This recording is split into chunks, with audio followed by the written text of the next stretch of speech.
Hello guys and welcome back po sa Tarot Page Philippines.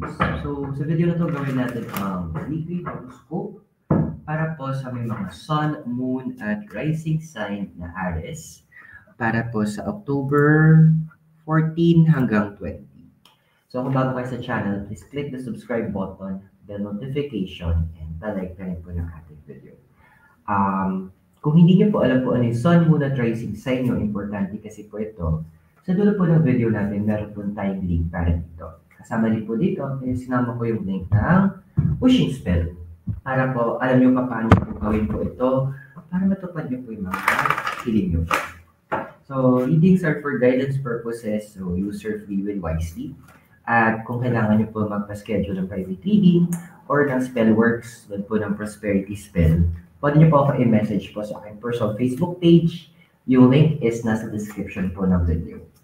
And for those na gusto pong sumuport na lumago po ang ating channel, please click the join button or the thanks button sa baba. Or donations can be sent via GCash or Maya. Number is in the bottom of your screen. Aries, kamusta ka ba? So we have here, sisipon pa ako. Dito ka nga, nahihirapan ako. So meron tayo dito 10 of Cups, tsaka here and now. Okay. So, si 10 kasi, this is the number of end of the cycle or pwede rin siyang para tignan na simula ng bagong cycle. So, si Cups naman is about our emotions and our heart. So, it also deals, kasi nga water siya and here and now. Well, Aries, alam mo din ramdam mo na may mga pagbabago na parating.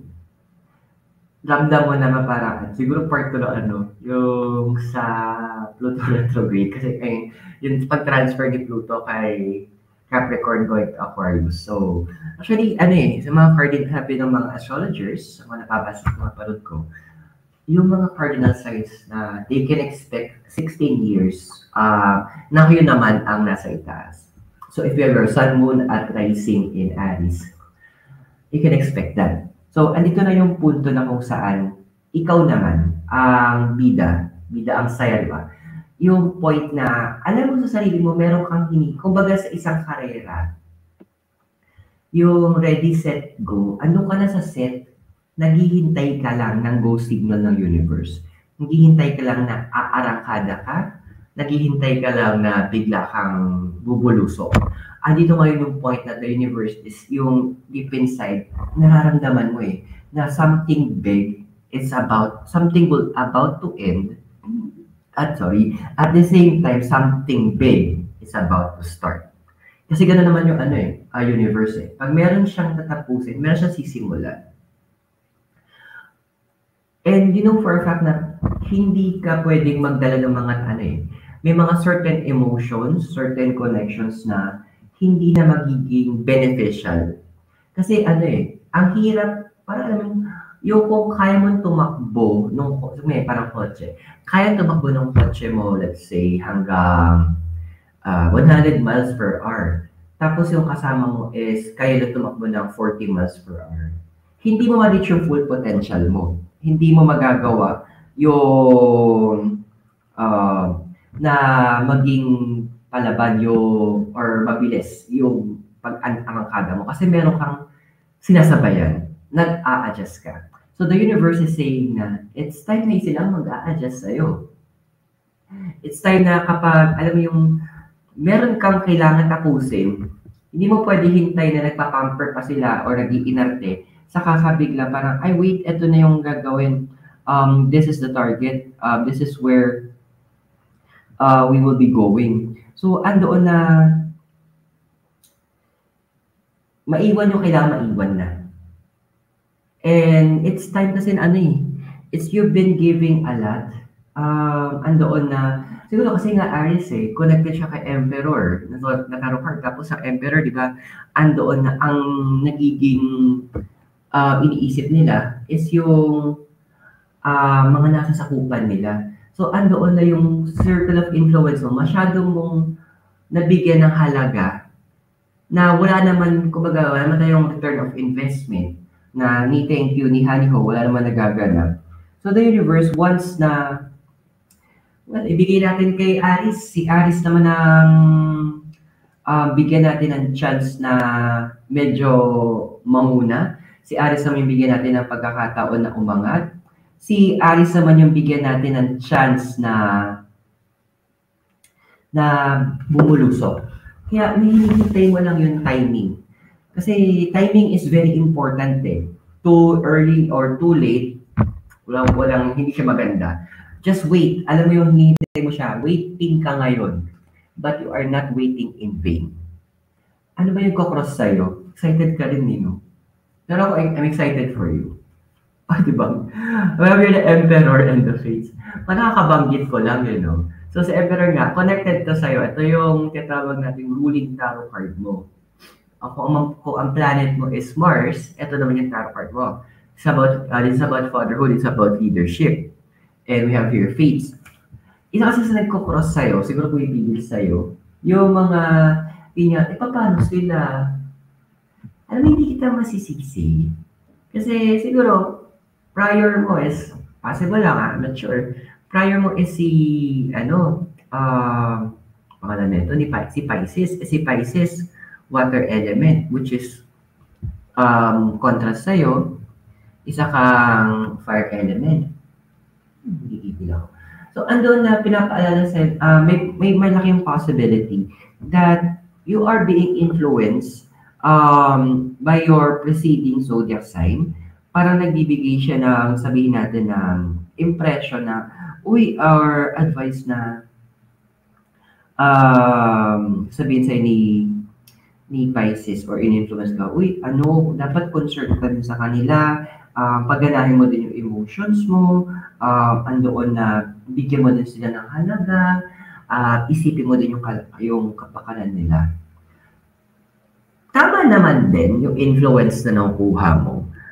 Pero kasi, yun yung ginagawa mo for the longest eh. Yun yung ginagawa mo ng medyo matagal na. So, hindi ko makita yung sense na hindi naman nag-work yun dati.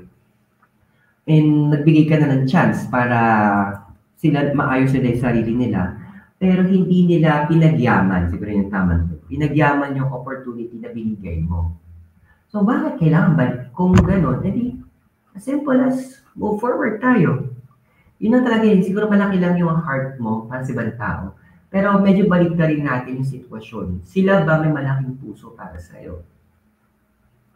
Sila ba naging concern sa pinagdadaanan mo? Inisip ba nila yung kapakanan mo? Sinaalang-alang ba nila yung pwede mo maramdaman? Diba? Kung titignan mo sa ganong perspective na, oo nga, no? So, bakit kailangan ka magtapon sa isang balde na butas? Remember, we are doing sa buhay na to. Everything is also an investment. Hindi sa nagiging makasarili tayo. Pero it's just a reality na yung law of give and take. Ang ibinigay ka, dapat di bumabalik.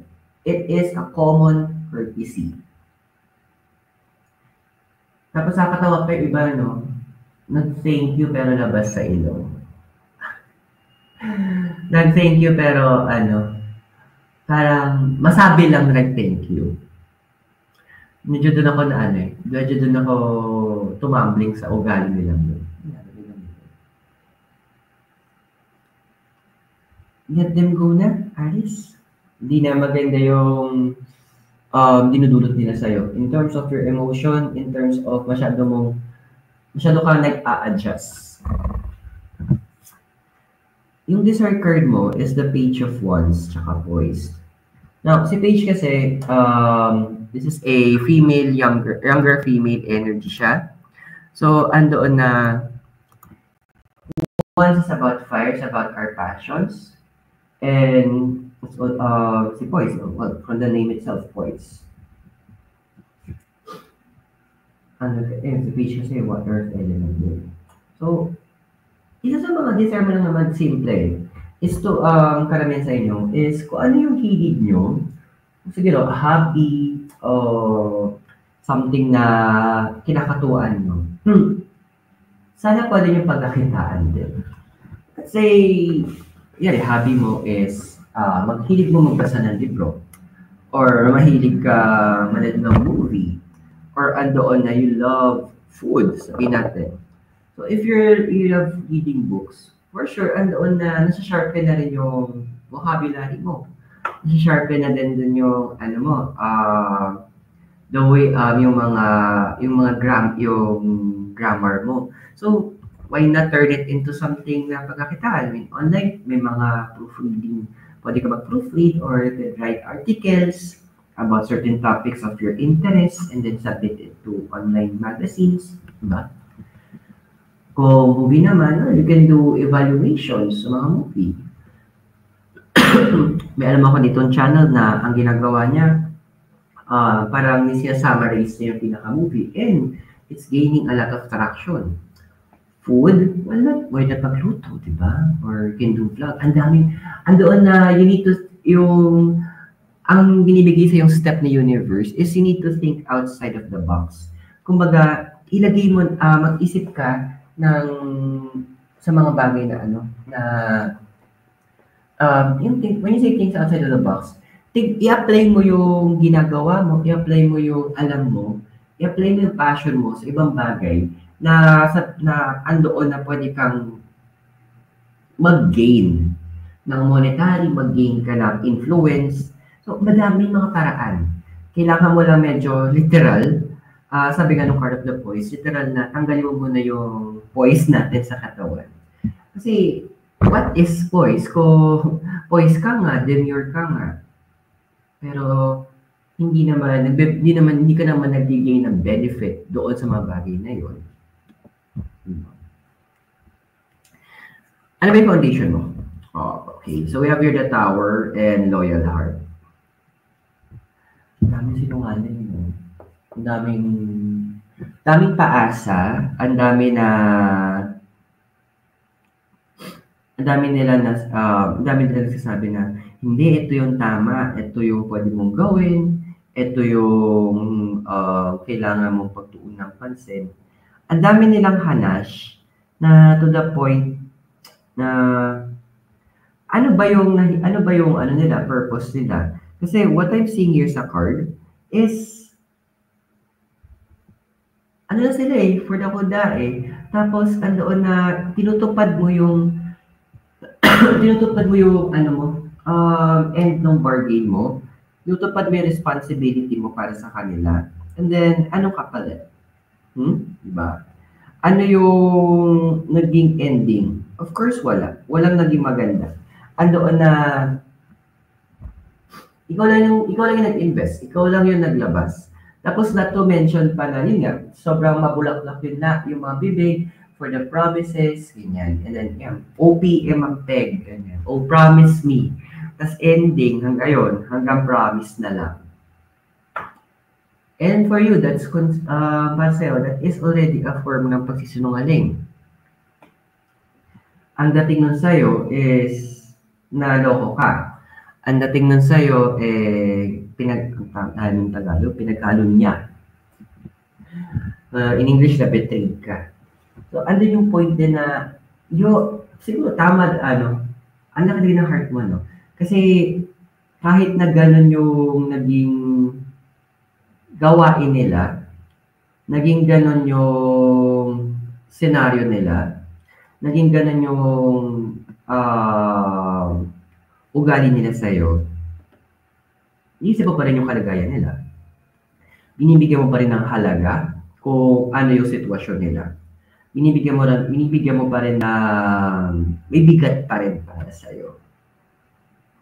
Maybe it's time na medyo bawas-bawasan mo na to, Aris. Kasi huwag tayo maglagay o huwag tayo magtanim ng buto sa mga lupa na hindi naman din mabubunga. Pero din yung point na isip mo, kasi baka sakali. Okay, baka sakali, pero baka hindi ikaw ang gagamitin ng universe. Pwede kaya mo nakita yung ganong sitwasyon sa kanila is because you just need to pray for them. You just need to encourage them. Pero nothing more than that. Medyo kailangan nating bigyan ng boundaries sa sarili natin. Ano ba yung influence mo pas ganito ka? The world and mending. Okay. So, the world kasi is about the end of the cycle and beginning of a new cycle. Mending is about healing. Well, ano siguro lang, you want to pay it forward. Kasi in the past, may mga tao na gumawa sa ng paraan para tulungan ka. May mga tao na in-extend nila yung kamay nila para makaalpas ka mula doon sa pagkakalugmok mo. The universe is, the card is also napakita rin na gusto mo na namang ipasa kung ano natanggap mo. Gusto mo lang naman na maiba din makinabang.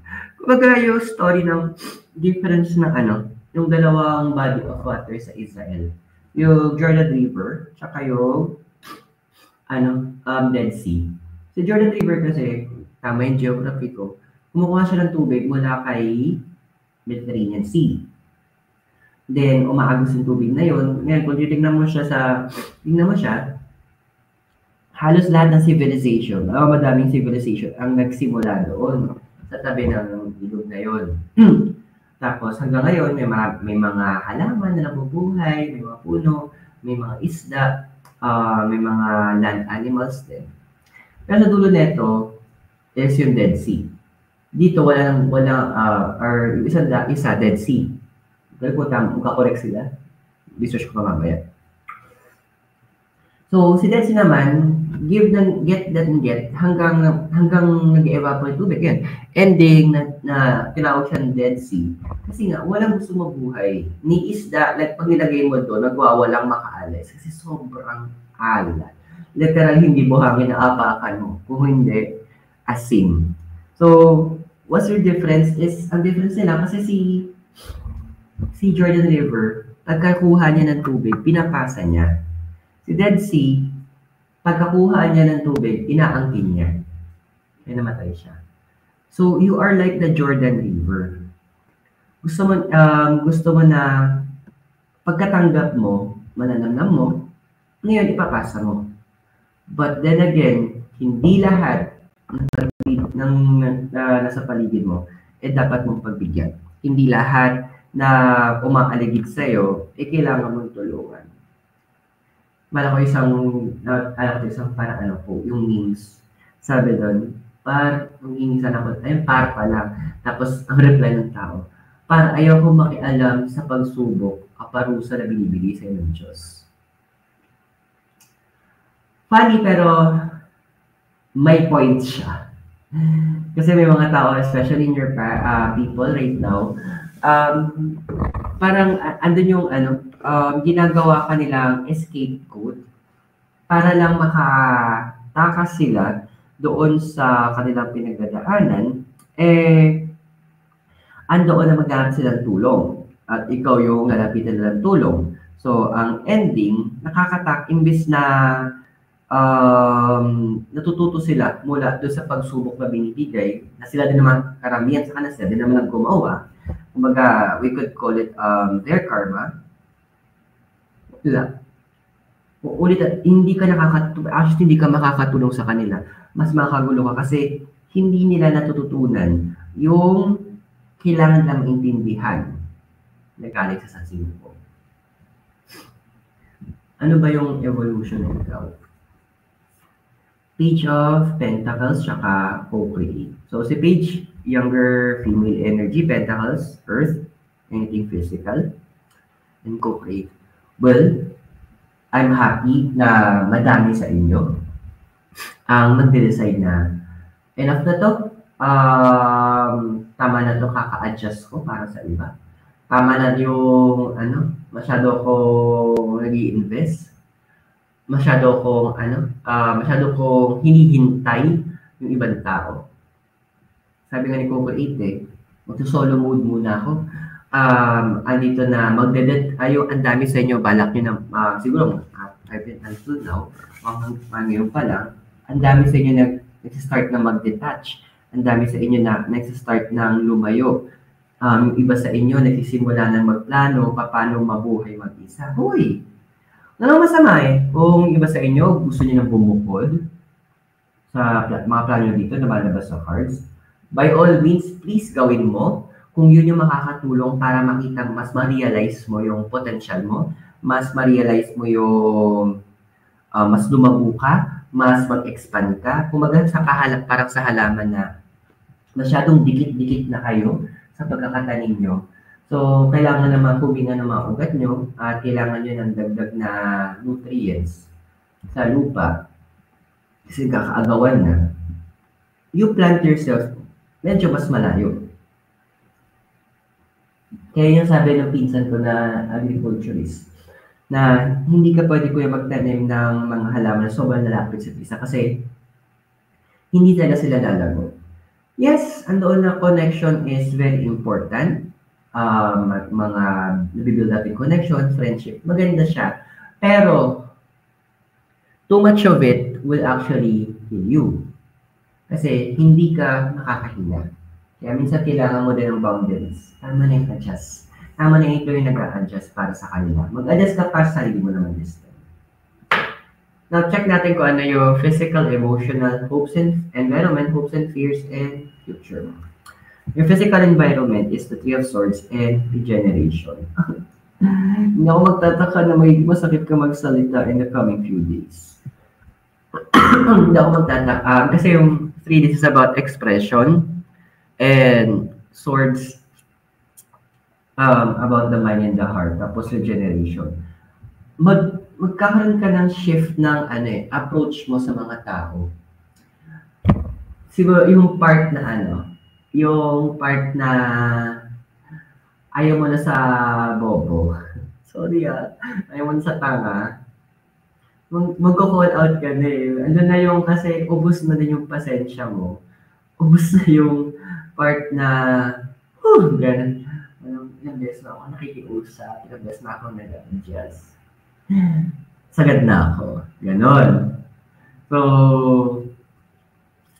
hindi ako magtataka in your environment na magkakaroon ka na ng moments na panagsalita ka direct to the point at andoon na talagang masakit. Real talk. And kasi lalo na ang mga i-real talk mo yung mga paulit-ulit na yung maling ginagawa. Parang may moment ka na okay lang naman magkamali. Kasi alam mo may mindset ka, okay lang magkamali. Kasi part yun ng life. Dun, hindi naman tayo perfect. Pero kung gagawin mo paulit-ulit yung pagkakamali mo, ay ibang usapan na yan. Yung sabi nga ng friend ko, ang cute minsan na nagtatanga-tangaan, pero nakakairita talaga kapag tanga na. May point naman. Kasi minsan mahilig din ako magtanga-tangahan. Pero yung pag may kasama ka talaga magsusyunga-syunga. Sa una okay pa eh. Pero habang tumatagal, parang ugali na pala yun. So, hindi mo masisisi sarili mo.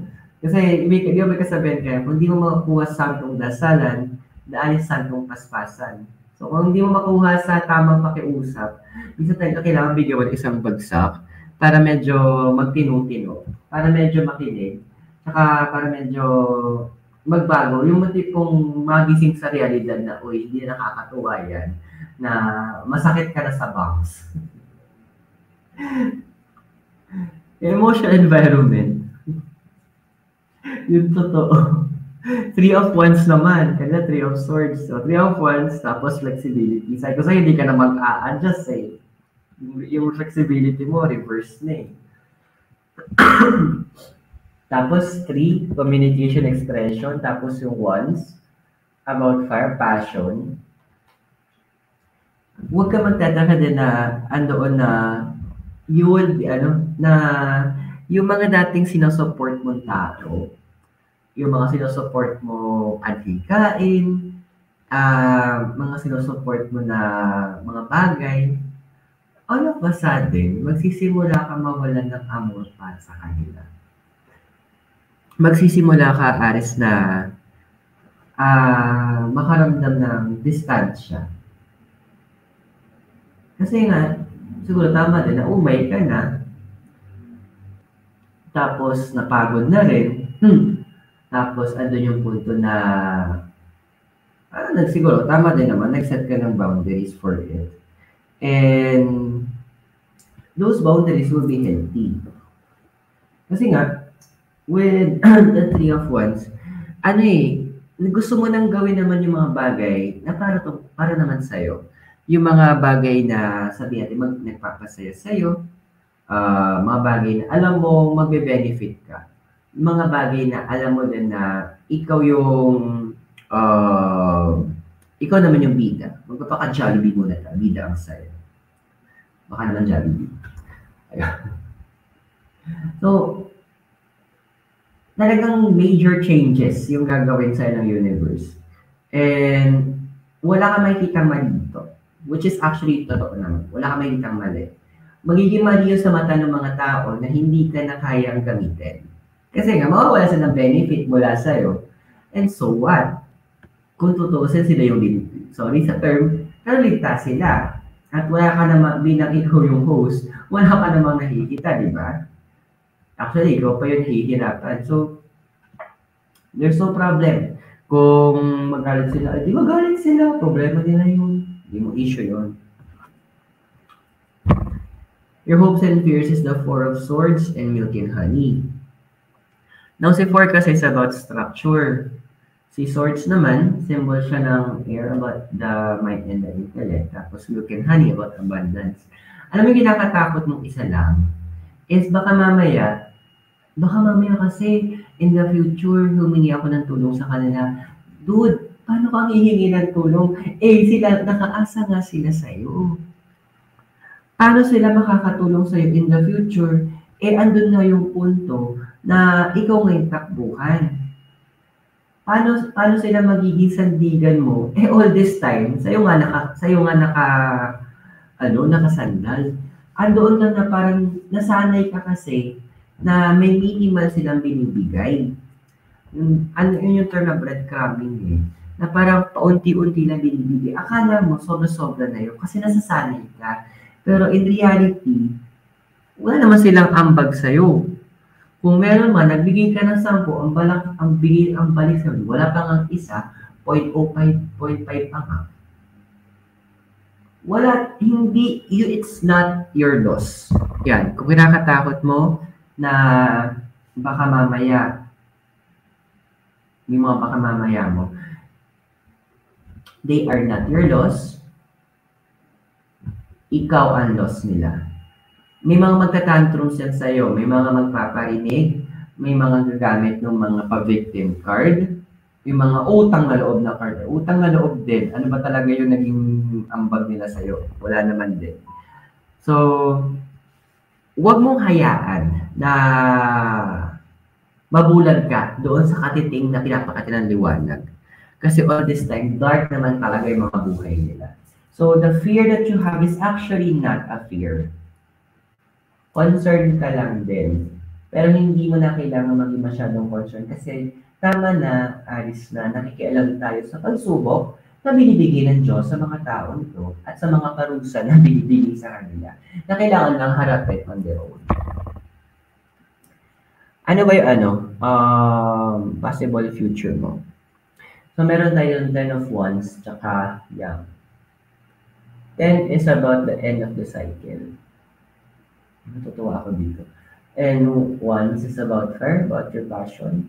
And 10 din kasi is tungkol din siya sa start of a new cycle. And Young, this is the main energy.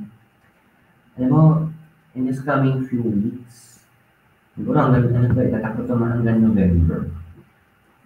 Mga mid-November to. So, halos higit isang buwan. Yung iba sa inyo, either you will have a change of career, or change of circle of friends. Ngayon, kung hindi man change of career to, ano malabas dito sa 10 of Wands, andoon na mag-take on kayo ng additional rules. So, pwedeng lateral movements to, pwedeng new trainings, pwede din part-time to, May mentoring kasi magaganap eh. Although yes, you are a leader, sabi ni Yang, pero ang ganun, sinasabi niya kasi, all good leaders also learn from other leaders. So, technically kasi, leader, by nature, leader ka talaga, Alice. So, andoon na, kaya pakita ng card na to na, there will be a training. Now, yung pag-train sa'yo, pwede tong directly, parang mentoring ka lang, direct mentoring. Meron din dito na yung iba sa inyo, indirect, yung mga tipong for the chika lang, pero may tutunan ka. It could be also through books, videos, pero iaangat ng universe eh. The universe will teach you to how to be a different type of leader. Kasi maraming klase ng leadership eh. And ang natutuwa ko dito is some of you might even start their own small business. Na yung iba kasi, they will start, pero meron din iba na parang may bubuhayin sila na dati nilang mga pinagkakitaan. So don't be afraid. Don't be afraid na ituloy mo to kasi the universe is by your side. Mag-adjust ka para sa sarili mo, not for other people. This is the message of the deities. Si Vulcan, diligence, humility, and a wish to forge. Galing lang. Sakto-sakto tong card na to. Vulcan, hindi naman siya magiging magaling. Kung tama naalala ko, siya yung, sa Greek, siya yung gumawa ng mga weapons ng mga gods and goddesses. Ay, Roman yata ito. Sa Roman mythology. Iba yung sa Greek. Now, this card is advising na gumawa ka na for a lot of people. Ngayon, time naman, gumawa ka para sa sarili mo. Make your own weapon. Make it in the best possible way. Kung baga naibigay mo yung mga best mo para sa iba, this time, better than your last best. Ibigay mo sa sarili mo. Ano yung deserve mo. Because no one can love you better except yourself.